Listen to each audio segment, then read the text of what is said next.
syukur kepada Allah. Kok dia merasa nikmat tidak kunjung ditambah, maka yang harus dikoreksi bukan janji Allahnya, karena janji Allah nggak mungkin salah. Jadi Allah itu nggak mungkin salah. Yang mungkin salah itu siapa? Kita. Sehingga yang harus dikoreksi adalah kitanya, dan bukan Allah Subhanahu wa ta'ala. Karena saya ulang, Allah nggak mungkin salah. Saya ulang ya, kalau ada orang merasa sudah bersyukur kepada Allah, tapi dia merasa kok tidak ada nikmat yang ditambah menurut dia loh ya, maka jangan pernah mengkoreksi Allah, karena Allah nggak mungkin salah. Yang mungkin salah itu siapa? Kita, manusianya. Sehingga yang harus dikoreksi adalah kita. Apa yang perlu kita koreksi? Yang pertama, cara kita bersyukur. Mungkin masih belum benar, makanya menurut dia kok nikmat tidak kunjung ditambah. Pertanyaannya, bagaimana bersyukur yang benar itu? Para ulama mengatakan bersyukur yang benar itu 3 cakupannya. Yang pertama, asyukru bil lisan. Lisan mengucap alhamdulillah. Itu yang pertama. Jadi lisan mengucap alhamdulillah. Yang kedua, asyukru bil jinan. Bersyukur dengan hati. Jadi tidak hanya lisan yang mengucap alhamdulillah, tapi hati juga mengucap alhamdulillah. Ini penting supaya enggak pura-pura di bibir. Kalau orang Jawa bilang ben ke abang-abang lambe. Supaya enggak pura-pura di bibir, makanya tidak hanya lisan yang mengucap alhamdulillah, tapi hati juga mengucap apa? Alhamdulillah. Dan di antara makna syukur itu adalah terasa hati itu penuh akan nikmat dari Allah Subhanahu wa ta'ala.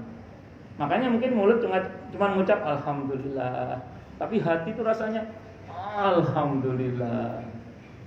Itu Pak Adi tadi di hatinya sebenarnya itu alhamdulillah itu. Dapat surat apa dah? Yang buat beliau bersyukur lah tadi itu alhamdulillah. Buat teman-teman semua. Buat teman-teman ya. Dan itu tidak hanya lisan. Tadi sebenarnya Pak Adi hati juga gitu, Pak. Alhamdulillah juga. Senang banget. Kalau gitu ya. Masya Allah. Dan itu yang kedua.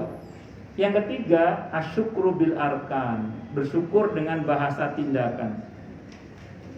Jadi tidak hanya lisan yang mengucap alhamdulillah, tidak hanya hati yang mengucap alhamdulillah, tapi dikonkretkan dalam bentuk tindakan. Allah kasih nikmat kita apa? Harta misalnya. Maka bagaimana kita berbuat baik dengan harta kita? Jadi dikonkretkan dalam bentuk berbuat baik dengan harta kita. Allah anugerahi apa kita? Kesehatan. Maka bagaimana mumpung badan ini sehat, lahir batin kita sehat, kita banyak berbuat kebaikan, baik hubungannya dengan Allah maupun dengan sesama dengan kesehatan kita. Allah beri apa kita? Kekuasaan, jabatan. Maka bagaimana mumpung kita punya jabatan, mumpung kita punya kekuasaan, kita berbuat baik semaksimal mungkin yang hubungannya dengan Allah maupun yang hubungannya dengan sesama. Itu bukti syukur namanya. Nah, kalau syukur kita mencakup lisan, hati dan perbuatan, maka benarlah syukur kita, insya Allah apa yang Allah janjikan pasti akan Allah wujudkan. Kenapa? Karena Allah nggak mungkin ingkar janji.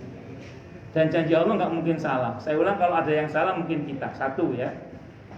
Yang kedua, yang perlu kita koreksi dari syukur kita mungkin adalah cara pandang kita tentang nikmat. Sehingga ada sebagian orang itu merasa tidak kunjung ditambah nikmatnya. Sebenarnya bukan nggak ditambah nikmatnya. Rupanya dia menganggap nikmat itu hanya sebatas pada yang sifatnya materi. Padahal nikmat Allah yang bersifat imateri atau non materi itu jauh, bukan jauh, jauh lebih banyak.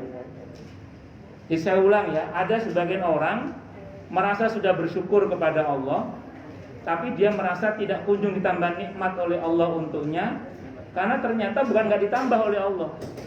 Karena yang bersangkutan mengukur nikmat Allah itu dari sudut pandang materi. Jadi dia telah membatasi nikmat Allah itu hanya sebatas materi.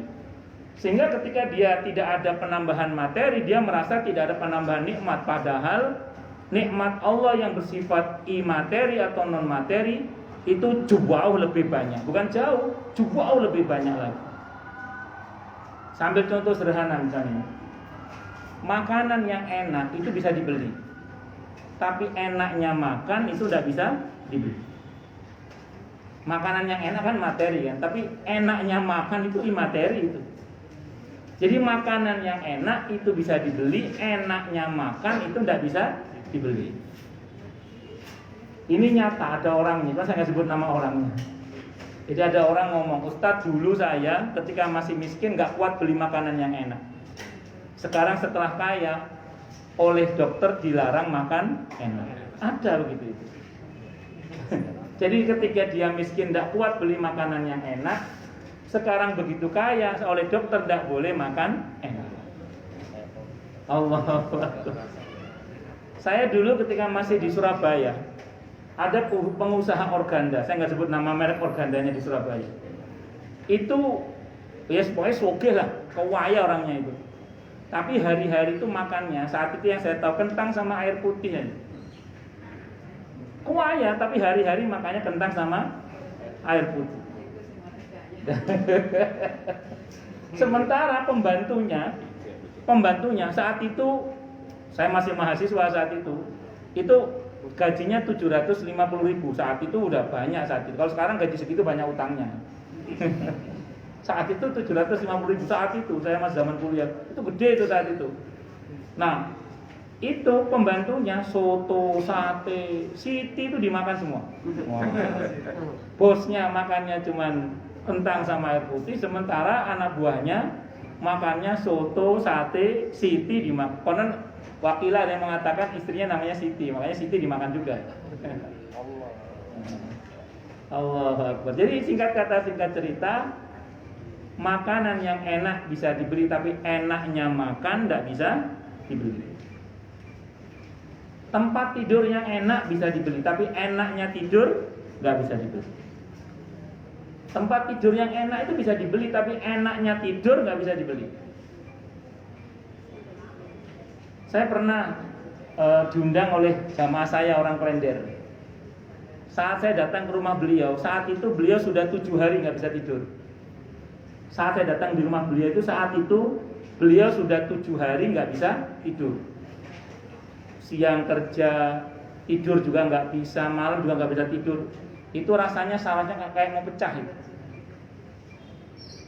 Dalam perjalanan menuju ke rumah beliau, di Harapan Indah itu banyak tukang becak. Itu ngeringkuk, ada tukang becak ngeringkuk tidur di becaknya itu.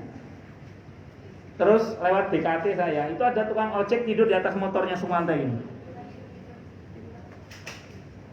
Sementara di Klender itu ada jamaah saya, suaminya sudah nggak bisa tidur selama berapa? 7 hari. Itu andekan bisa dijual loh ya. Itu tukang becak sama tukang ojek saya bawa ketemu sama beliau. Pak, ini ada jual tidurnya Pak. Tukang becak mau jual tidurnya Pak sama tukang ojek ini. Itu kira-kira kalau bisa dibeli nggak kira-kira itu? Dibeli. Cuman sayangnya nggak bisa dibeli. Loh, enaknya tidur itu nikmat loh. Enaknya tidur itu nikmat. Sampai ada seorang pengusaha di Jogja itu sering kalau diundang ke Jakarta untuk seminar-seminar itu, karena dia pengrajin ya,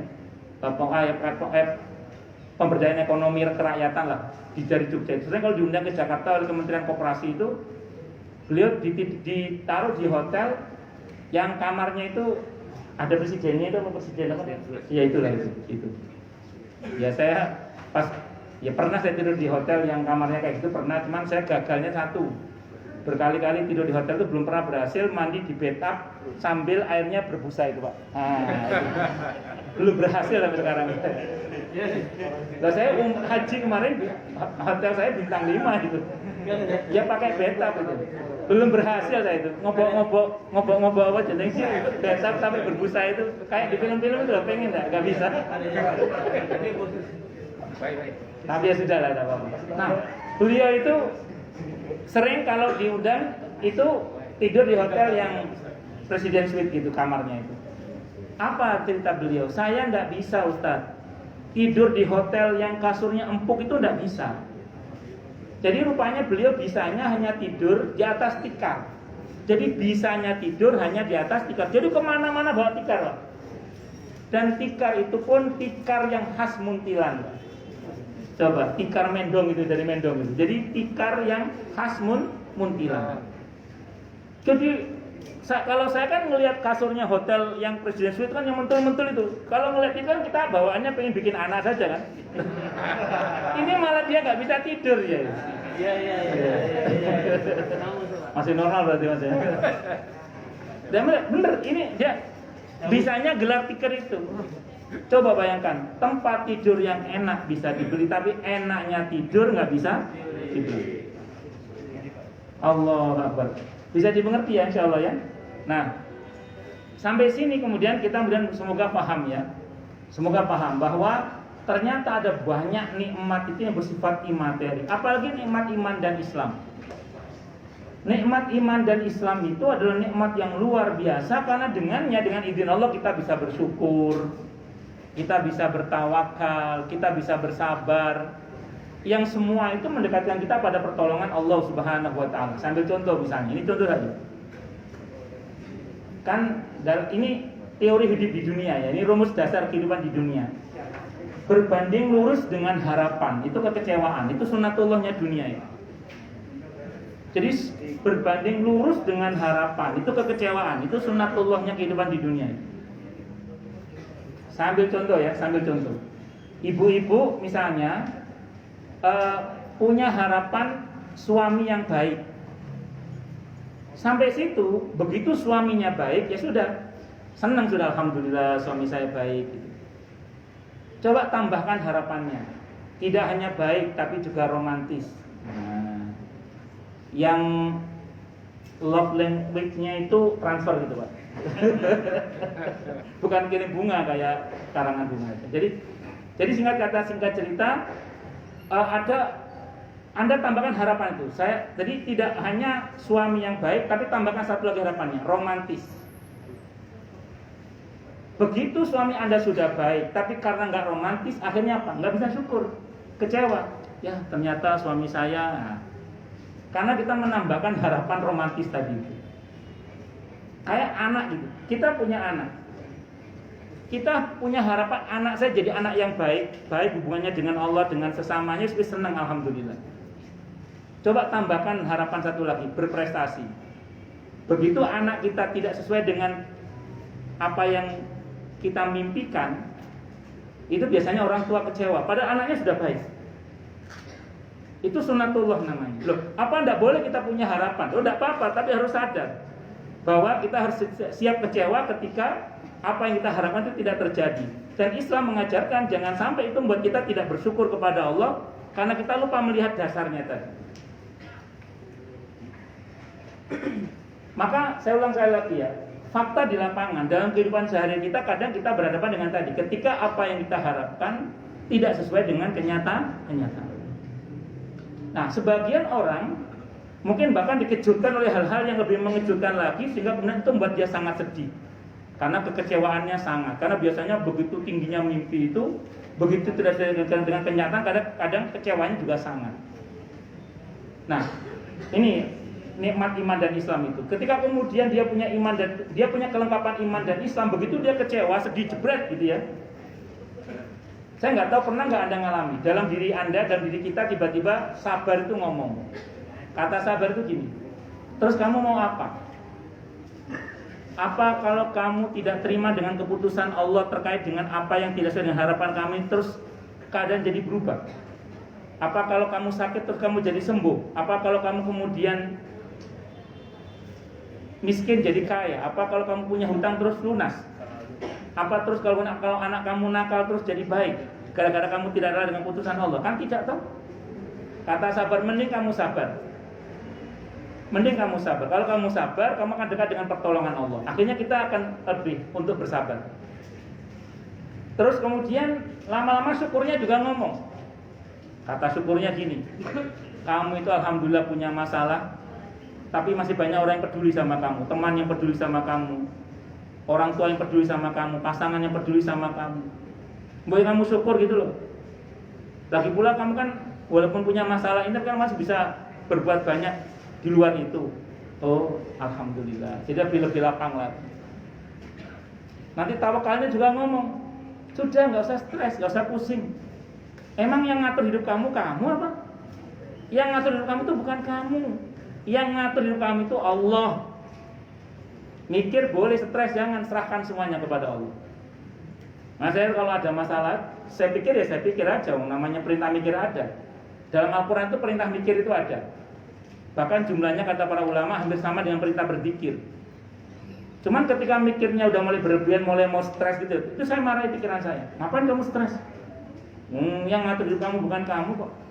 Yang punya hidup kamu itu Allah kok. Ngapain kamu stres? Serahkan sama yang menciptakan kamu. Siapa? Allah. Dan itu semua sabar, syukur, tawakal, itu bukan hanya perintah loh, tapi ada janji pertolongan Allah di dalamnya. Untuk sabar misalnya innallaha ma'as sabirin. Sungguhnya Allah bersama orang-orang yang bersabar. Syukur tadi surah Ibrahim ayat 7, nikmat akan ditambah oleh Allah. Kalau tawakal surah At-Tolak ayat 3, wa may yatawakkal 'alallahi fahuwa hasbuh. Siapa yang bertawakal kepada Allah maka Allah akan mencukupinya. Allah akan membantunya. Allahu Akbar. Itu namanya nikmat iman dan Islam, kelengkapan iman dan Islam dari diri kita. Dan itu patut kita syukuri. Nah, makanya saya ulangi, jangan pernah kita mengukur nikmat itu hanya semata-mata yang bersifat materi. Allahu Akbar. Apalagi kadang nikmat dari Allah itu tidak selalu yang sifatnya enak. Kan banyak orang membayangkan yang namanya nikmat rahmat itu mesti enak, belum tentu. Ada banyak nikmat Allah itu bermula yang ada nikmat Allah itu yang rasanya panas, rasanya menyakitkan, rasanya pahit, itu ada. Bukan soal pahit, panas atau sakitnya, tapi bagaimana setelahnya itu loh akan menghadirkan banyak kebaikan dengan izin Allah Subhanahu wa taala. Sambil contoh. Tahu sinar matahari pagi ya? Sinar matahari pagi itu bagian dari rahmat Allah, nikmat Allah. Kita berjemur di bawah sinar matahari pagi pasti panas lah. Ya mosok dingin kan enggak, mesti panas. Tapi kalau kita mau sabar dengan panasnya sinar matahari pagi itu, dengan izin Allah setelahnya itu loh kita akan dapat nikmat kesehatan. Karena ada rahmat Allah yang namanya vitamin D yang dikandung oleh sinar matahari kita. Allahu Akbar. Nah, terus kemudian ada nikmat Allah yang rasanya pahit. Tahu temulawak ya? Temulawak itu ya pahit. Nah, ada lagunya kok, bocah nakal, jauh di jamoni, temulawak pahit. Nah, tapi oke lah. Temulawak pahit. Saya dulu masih kecil, kalau enggak doyan makan sama ibu saya, Allahyarham, itu diparutkan temulawak. Ya karena saya tahu itu pahit, saya pasti enggak mau. Saya lari itu. Saya masih ingat dikejar sama ibu saya. Ditangkap saya. Ditangkap, dicekok ini. Ya saat itu saya masih kecil, enggak ngerti. Saya pikir ini ibu saya kok kejam sekali. Masa saya anaknya yang unyu-unyu ini saat itu ya. Itu kok dicekoi? Ya, temulawak. Tapi begitu besar saya baru tahu. Ternyata temulawak itu manfaatnya luar biasa. Itu nikmat Allah, rasanya pahit. Bukan soal pahitnya, tapi setelah itu loh ada kesehatan yang bisa kita dapatkan. Malah pas saya sempat kena asam lambung itu, seorang jamaah saya yang dokter itu menganjurkan saya untuk minum temulawak itu. Temulawak direbus, diminum pagi dan sore. Itu insya Allah dengan izin Allah bisa mengobati apa tadi? Asam lambung itu diantaranya. Itu manfaatnya ternyata luar biasa. Sekarang saya kalau ketemu sama tukang jamu, sering yang saya tanya pertama itu temulawak. Wonten temulawak ibu. Nah itu pahit. Karena udah ngerti manfaatnya kita malah nyari. Kenapa? Karena kita ngerti manfaatnya. Ada mungkin nikmat Allah itu yang rasanya menyakitkan mungkin. Pernah pijat refleksi nggak? Itu kalau kena saluran refleksi kita yang bermasalah kan pasti terasa teng-teng gitu ya. Biasanya 90 menit itu. Saya nggak tahu berapa sekarang 90 menit dulu. Berapa sekarang 90 menit? Macam-macam dasar. Oh, macam-macam tergantung di mananya ya.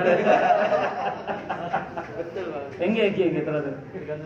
Ya. Jadi singkat kata singkat cerita, pijat refleksi itu kalau kita mau sabar selama 90 menit, kita sabar.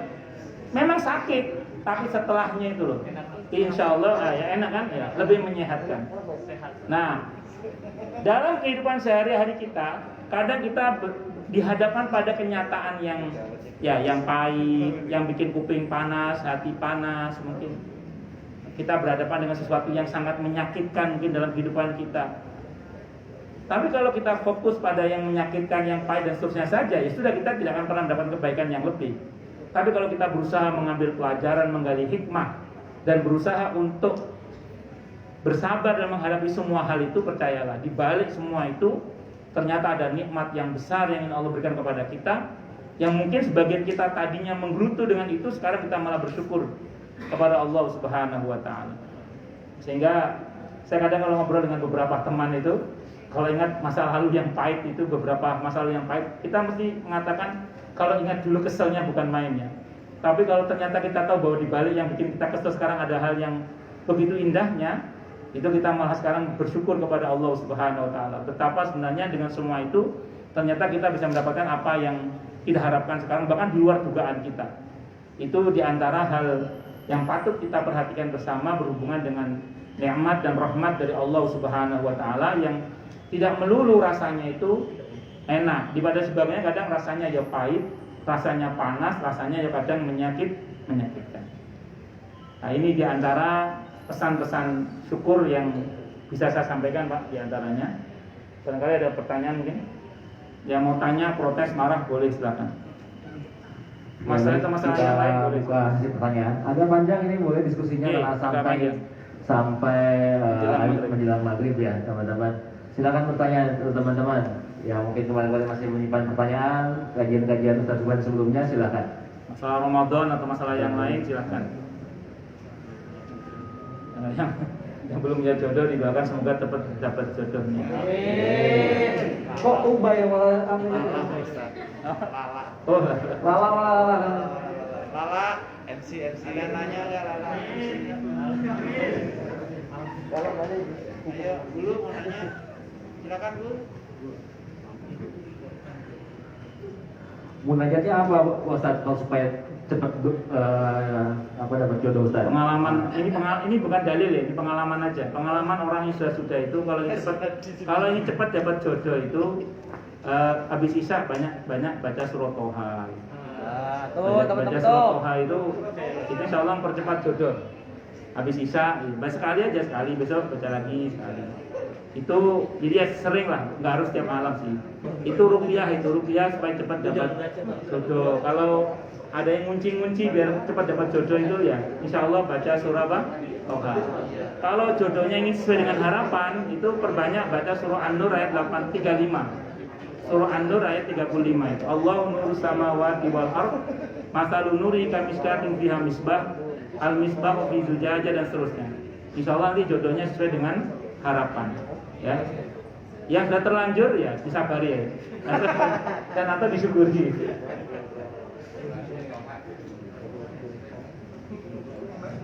Baik, ada lagi mungkin teman-teman yang ingin bertanya, silakan. Bu Rifana ada yang nanya nggak? Bu Rifana, Bu Eti mana bisa rajin nanya Bu Eti? Atau perbanyak baca tasbih yang di surah Yasin. Subhanalladzi khalaqal azwaja kullaha mimma tumbitul ardu min al-qimami la ya'lamun. Itu insyaallah cepat juga dapat jodoh insyaallah ya. Ya kalau nggak cepat ya sabar aja, insyaallah cepat. Tapi jodoh itu rezeki.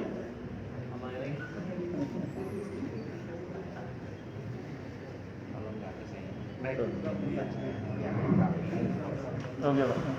Baik Pak Ustadz, hari ini temanya rasa bersyukur ya Pak Ustadz. Itu sesuatu yang luar biasa. Rekan-rekan semuanya perlu disampaikan juga Pak Ustadz, kita juga dalam pandemi ini diberikan keberkahan, alhamdulillah, baik rezeki tidak dalam bentuk uang saja ya Bapak Ibu sekalian, kesehatan kita, rekan-rekan kita juga masih ada yang bergelut kena COVID, kita doakan juga segera sembuh. Nah ini Pak Ustadz terkait rasa syukur ya, kadangkala terbesit yang tadi disampaikan Pak Ustadz, ketika waktu kecil kita itu, saya pribadi, saya 9 bersaudara ya Bapak Ibu sekalian, makan itu dengan sambal yang diberikan orang tuanya nikmatnya luar biasa. Namun ketika bapak ibu saya sudah nggak ada, saya ingin membalas kebaikan beliau yang sudah mengantarkan kita sampai menjadi orang ya Pak Ustadz. Bagaimana cara mensikapi syukur kita kepada orang tua saya pribadi yang sudah meninggal Pak Ustadz? Apa yang perlu saya sampaikan, amalan apa yang untuk minimal saya membalas kebaikan orang tua saya? Terima kasih Pak Ustadz. Sami-sami. Jadi di surah Luqman itu ada perintah yang dinasihatkan oleh Luqman kepada putranya, Anishkurli wali walidayya. Jadi kata Allah, hendaklah engkau bersyukur kepadaku dan kepada kedua orang tuamu. Itu surah Luqman. Jadi memang bersyukur kepada Allah dan berterima kasih kepada kedua orang tua itu sepaket.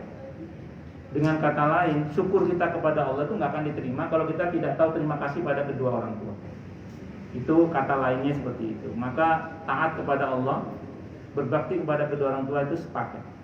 Jadi kalau itu tidak dilakukan, maka saya ulang, syukur kita itu tidak diterima. Jadi harus itu bersyukur kepada Allah dan berterima kasih kepada kedua orang tua. Anishkurli waliwalidayya. Nah, pertanyaannya bagaimana cara berterima kasih kepada kedua orang tua? Apalagi dalam hal ini Bapak Anang, orang tua beliau sudah wafat. Maka yang pasti yang pertama doa. Itu berdoa. Kenapa kita harus mendoakan kedua orang tua kita? Iya, karena kebutuhan beliau terhadap doa dari orang yang masih hidup itu melebihi kebutuhan beliau saat hidup kepada makan dan minum. Kata para ulama seperti itu. Jadi orang yang sudah wafat, kebutuhannya terhadap doa yang masih hidup, terutama dari anak-anaknya yang soleh, itu adalah seperti kebutuhan beliau ketika semasa hidup kepada makan dan minum, bahkan lebih dari itu. Makanya kita harus mendoakan kedua orang tua kita.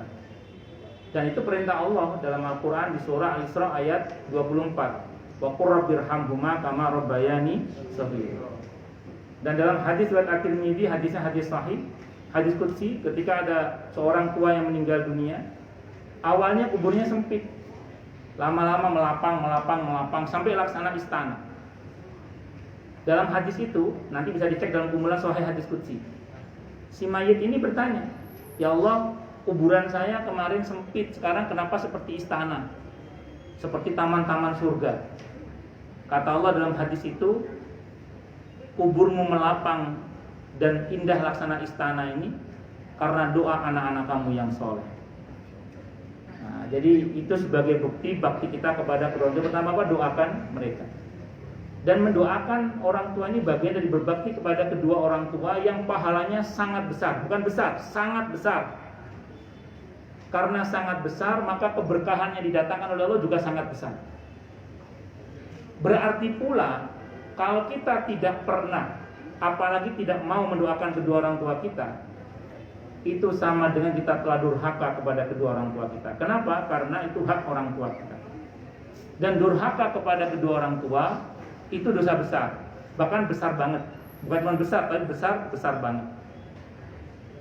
Bahkan ada seorang ulama namanya Abdul Lais As-Samarqandi rahimahullah rahmatan wasi'atan. Dalam kitab beliau Tambihul Ghafilin, beliau mengatakan tarku du'a 'alal walid yudhaiqul 'aisha 'alal walad. Seorang anak yang tidak pernah mendoakan kedua orang tuanya itu sama dengan daftar sengsara. Dengan kata lain, kalau kita tidak ingin sengsara, kalau kita ingin hidup kita lapang, banyak-banyak mendoakan kedua orang tua. Saya cerita, ini kisah nyata. Jadi ada teman saya, sewaktu saya masih di Surabaya ceritanya, habis sholat subuh ngobrol dengan saya, beliau cerita punya masalah yang begitu berat. Ketika saya mendengar cerita beliau, ternyata bagi saya masalah beliau memang juga sangat berat bagi saya. Dan bagi beliau berat, saya merasakan juga itu ternyata berat juga menurut saya. Terus beliau minta dimuhasabai. Saya tanya, bagaimana hubungan Anda dengan Allah? Dia bilang, tidak ada masalah Kang, saya sholat biasa, saya tidak pernah ke dukun dan begitu seterusnya. Pokoknya dia lancar lah, hubungannya dengan Allah baik. Oke. Yang kedua saya tanya, bagaimana hubungan Anda dengan orang tua Anda? Begitu saya tanya dengan orang tua, dia terdiam. Apa dia bilang? Astagfirullah, sudah lama saya tidak mendoakan kedua orang tua saya. Sudah lama saya tidak pernah mendoakan kedua orang tua saya. Terus saya bilang, ya sudah, tobat dan doakan kedua orang tua. Saya masih ingat, itu habis sholat subuh, udah lama kita ngobrol kan waktu duha masuk itu. Dia sholat duha, saya dengar pakai kuping saya dia mendoakan kedua orang tuanya. Dengan izin Allah, zuhur ketemu lagi. Saya dengar pakai kuping saya dia mendoakan kedua orang tuanya. Zuhur, asar, maghrib, isya, itu alhamdulillah ketemu terus itu. Nah, dan saya dengar dengan kuping saya dia mendoakan kedua orang tuanya. Dan isya itu dia berdoa. Itu kan dari pagi ya masalahnya dia ceritakan. Isya itu dia mendoakan orang tuanya. Belum turun tangannya, HP-nya bunyi. Saat itu HP-nya udah keren lah, HP Nokia 3315 itu. Belum poliponik, masih ringtone-nya masih tapi paling enggak udah kecil HP-nya. Karena sebelumnya itu HP itu segede pisang-pisang itu yang buat ganjel truk itu bisa. Nah, itu udah kecil HP-nya itu. Nah, jadi belum poliponik tapi udah lumayan keren lah. Saat itu bunyi HP-nya itu. Rupanya ada orang yang mau ketemu sama dia. Kata dia, "Kang, ini ada orang mau ketemu sama saya, temani saya." Akhirnya saya menemani. Subuh dia cerita masalahnya begitu berat. Isya dengan izin Allah masalahnya selesai. Barokahnya apa? Mendoakan kedua orang tua.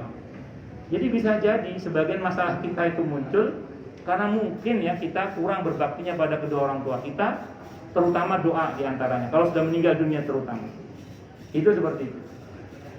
Nah, dalam berbakti pada kedua orang tua itu kadang banyak tantangannya, terutama kalau beliau masih hidup ya. Di antara tantangannya apa? Kadang kita sebagai anak mencoba untuk berbakti, tapi bakti kita tidak diapresiasi oleh orang tua kita. Malah kadang anak yang berbakti itu dinilai salah terus. Yang agak kurang ajar malah disayang. Itu cobaan gitu. Pernah nggak ngalamin gitu? Jadi kita yang berbakti kadang baktinya nggak dianggap, malah di mata orang tua kita itu salah saja. Sementara anak yang rada kurang ajar malah disayang gitu. Sebagian orang itu makan hati itu. Karena sebel akhirnya apa? Tergoda oleh setan, tidak mau berbakti lagi. Salah itu. Caranya gini, tidak usah lihat sikap orang tua kita. Yang kita lihat Allahnya saja. Mohon maaf, setidak adil-adilnya orang tua saya, orang tua kita gitu, kepada kita misalnya, bukan orang tua kita penilaiannya yang kita harapkan, tapi penilaian dari siapa? Allah.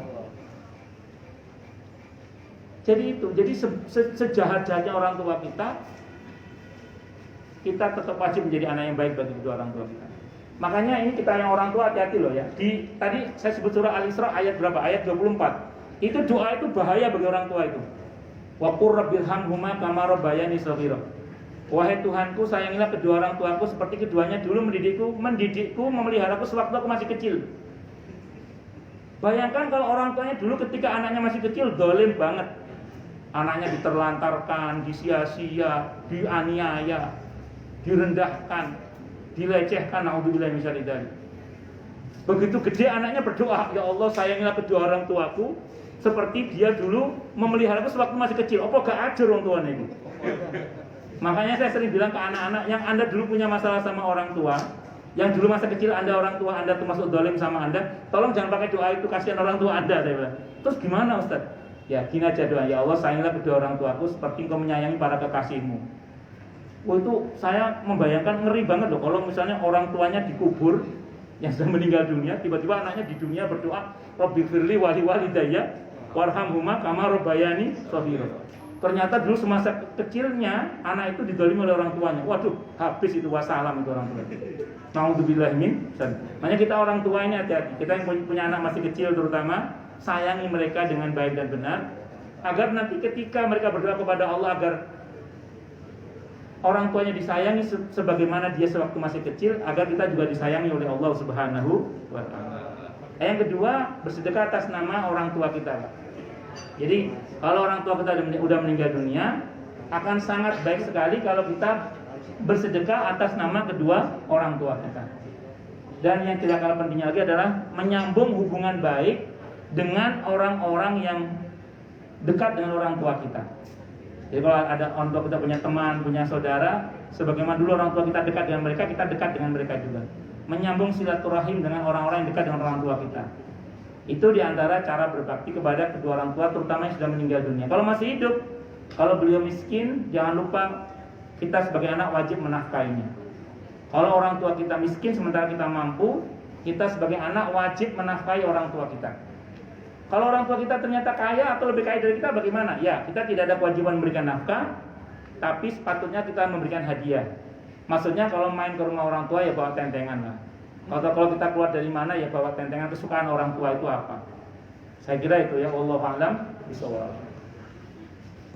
Ustaz bertanya, bagaimana kalau dari ceritanya ada anak dendam dengan orang tuanya karena ditelantarkan atau masih kecil, gimana? Ya, saya punya kawan satu pesantren. Dia berteman di Facebook saya, mudah-mudahan dia nggak dengerin. Tapi tidak apa-apa, saya cerita itu untuk pelajaran. Jadi teman saya satu pesantren, dia bilang sama saya gini, untung saya ngaji. Kalau saya nggak ngaji udah saya bunuh bapak saya itu. Jadi untung saya ngaji. Kalau saya nggak ngaji udah saya bunuh bapak saya itu katanya. Saking dua belege bapak itu. Saking dua belege bapak. Itu katanya itu, andaikan untung saya ngaji. Kalau saya nggak ngaji udah saya bunuh bapak saya itu kata dia. Nah, saya bilang sama dia, sejuhat-juhatnya bapak kamu, ada perintah Allah kepada kamu untuk jadi anak baik bagi kedua orang tua kamu. Satu, itu perintah Allah itu. Jadi perintah Allah untuk kita menjadi anak yang baik bagi kedua orang tua kita. Karena urusan kita bukan dengan orang tua kita, urusan kita dengan Allah. Itu satu. Dan yang kedua, sejahat-jahatnya orang tua kita, tugas kita sebagai anak untuk mendoakan kepada Allah agar beliau diampuni oleh Allah. Sulit Ustaz. Dan saya ngomong gampang ini apa? Justru karena sulit itulah makanya pahalanya surga. Kalau gampang, hadiahnya kipas angin. Kan gitu kan? Ya ini enak ngomongnya aja emang ini saya. Mohon maaf, sebagian orang mengalami seperti itu, Pak. Saya punya jamaah orang Duta Harapan. Ini berteman di Facebook juga, berarti nggak dengerin juga. Dia cerita sama saya gini. Dia cerita gini sama saya. Tapi tidak apa, kalau pun dengar juga nggak apa-apa kan, saya nggak sebut namanya. Ini tuh pelajaran. Jadi bapaknya itu meninggal dunia, meninggal utang banyak.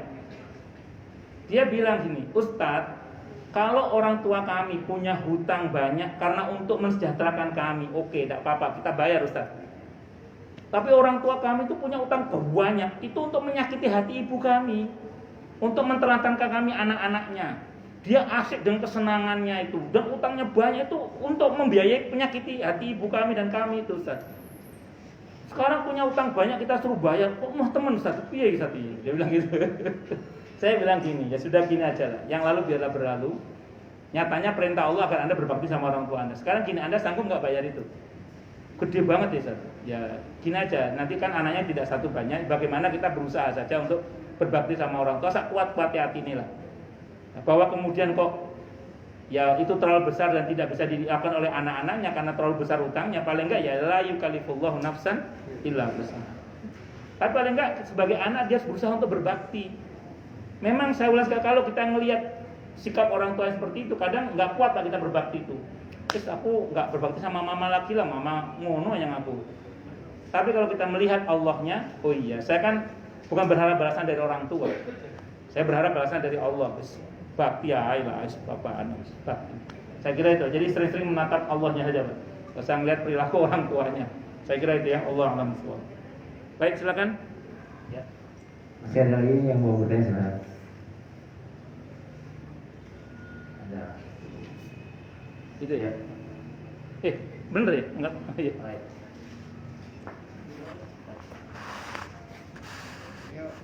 Ya. Ya, boleh silakan.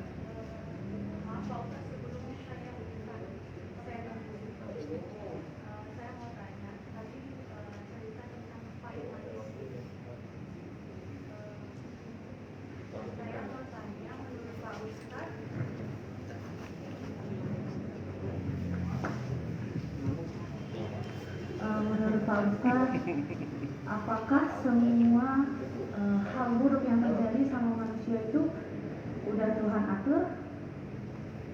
Baik. Sampai situ dulu. Baik. Menarik. Kalau di kita di Islam itu ada firman Allah dalam Al-Quran di surah Ali Imran, ayatnya ayat 26 itu. Ini Quran yang bilang, Qulillahumma malikal mulki tu'til mulka man tasha wa tanzi'ul mulka mimman tasha wa tu'izzu man tasha wa tudhillu man tasha biyadikal khair innaka ala kulli syai'in qadir. Jadi ada firman Allah yang mengatakan di tanganmu lah ya Allah semua kebaikan. Jadi asasnya, ini hukum asalnya, ketentuan asalnya, apapun yang datangnya dari Allah, dari Tuhan, itu dalam keyakinan kami adalah baik. Itu asasnya. Jadi prinsipnya apapun yang datangnya dari Allah itu adalah baik. Nah, kalau kemudian di dalam rukun imannya kaum muslimin, dalam rukun iman kami itu yang keenam percaya kepada takdir, baik maupun buruk, catat baik-baik. Kata para ulama, baik dan buruknya takdir dalam rukun iman itu bukan menurut Allah, tapi baik buruk menurut manusia. Jadi kadang apa yang baik menurut Allah itu kadang karena tidak sesuai dengan selera kita manusia, kadang kita menyebutnya itu takdir yang buruk. Padahal bisa jadi dibalik semua itu adalah kebaikan. Sambil contoh gini ya. Terkadang Allah itu memberikan kita kegagalan yang kecil untuk Allah selamatkan kita di kegagalan yang lebih besar. Kegagalan itu kan sesuatu hal yang buruk menurut manusia, tapi belum tentu menurut Allah. Kenapa? Karena ternyata Allah punya rencana yang lebih indah, yaitu Allah buat dia gagal dari rencana yang kecil itu untuk Allah selamatkan dari kegagalan yang lebih besar lagi. Allah kasih dia sakit yang ringan dalam rangka untuk supaya dia beristirahat, guna Allah selamatkan dia dari sakit yang lebih berat lagi misalnya. Jadi seperti itu namanya biyadikal khair. Di tanganmu ya Allah semua kebaikan. Jadi kalau dalam keyakinan kami Mbak, Bu, ya mohon maaf, itu dalam keyakinan kami apapun yang datangnya dari Allah itu nilai dasarnya adalah baik. Bahwa kemudian ada yang mengatakan buruk itu bukan menurut Allah, menurut selera kita. Karena nggak cocok dengan selera kita, kita menganggap itu buruk, padahal itu adalah sebenarnya baik. Ya tadi, kadang Allah kasih kita kekecewaan yang kecil untuk Allah selamatkan kita dari kekecewaan yang lebih besar. Allah kasih kita kegagalan yang kecil untuk Allah selamatkan kita dari kegagalan yang lebih besar. Dan begitu sekiranya. Wallahu a'lam bishawab. Begitu Mbak ya? Iya. Ini menurut saya pribadi sih Pak Ustadz, karena beberapa orang kan setiap kali sesamanya ada musibah, terus dia cuma bilang ini mungkin sudah turun dari Tuhan, sudah diatur dari Tuhan. Maksud saya pribadi nggak percaya kalau ada orang kecelakaan nih, masa Tuhan kasih saya kecelakaan gitu. Itu untuk masalah yang seperti itu. Ada yang lebih besar lagi, yang di luar dari, misalkan dia sesama jenis ya, menyukai sesama jenis. Masa iya Tuhan udah atur itu supaya seperti itu bahasa maksudnya. Iya. Ya, kalau itu gini deh, Mbak. Boleh boleh. Sudah. Jadi gini Mbak, Mbak Dewi nggih. Mbak Dewi namanya ya. Iya Pak. Di dalam Al-Quran, kalau di dalam kami, dalam Islam, itu di Al-Quran ada ayat yang cocok dengan pernyataan sampean itu, yaitu di surah An-Nisa ayat 79, Allah berfirman, ma asabaka min hasanatin faminallah wa ma asabaka min sayyi'atin famin nafsik. Itu Allah yang bilang. Kata Allah gini, kalau hal yang baik terjadi sama kamu, bilang dari Allah, dari Tuhan. Kalau yang buruk-buruk, jangan bilang dari Tuhan, itu karena salahmu sendiri. Itu Allah yang bilang. Makanya Nabi Ibrahim alaihissalam ketika beliau sakit, beliau bilang apa? Wa idza maridtu, ketika aku sakit. Jadi ketika bilang sakit nyebut dirinya. Begitu sembuh nyebut Allah, fa huwa yashfi, maka Allah lah yang menyembuhkan aku. Jadi di antara akhlak dalam berakidah adalah kalau ada hal yang baik, kita bilang itu dari Allah, dari Tuhan, dan kita bersyukur itu, sehingga kita tidak akan sombong. Tapi kalau ada hal yang buruk, jangan sebut itu dari Allah, tapi sebut ini salah kita. Sehingga kita akan introspeksi diri, kita akan mawas diri, kita akan lebih berhati-hati, kita akan melakukan perbaikan diri, dan itu lebih baik bagi kita. Saya kira itu di antaranya. Wallahu a'lam bishawab. Itu kalau di Al-Quran ada di surah An-Nisa ayat 79. Ya, saya kira itu. Wallahu a'lam bishawab. Makasih Pak Ustadz. Sami-sami. Baik, cukup ya. Kita tutup dulu pertama dengan doa. Baik, kita tutup dengan hamdalah. Alhamdulillahirabbil alamin. Semoga kajian kita bisa bermanfaat, mubarakah di dini wa dunya wal akhirah untuk kita, keluarga kita, dan seluruh umat Islam semuanya. Dan mudah-mudahan kita semua dijadikan oleh Allah sebagai orang-orang yang sukses dunia akhirat, selamat dunia akhirat, bahagia dunia akhirat, dan dipermudah setiap urusan kita oleh Allah di dini wa dunya wal akhirah. Semoga Allah limpahkan hidayah selalu untuk kita, semoga Allah tingkatkan selalu hidayah untuk kita, dan semoga Allah berikan hidayah untuk siapapun yang melihat kita. Subhanakallahumma bihamdika asyhadu an la ilaha illa anta astaghfiruka wa atubu ilaik. Sallallahu alaihi Muhammad wa ala alihi wasallam. Saya mohon maaf. Assalamualaikum warahmatullahi wabarakatuh.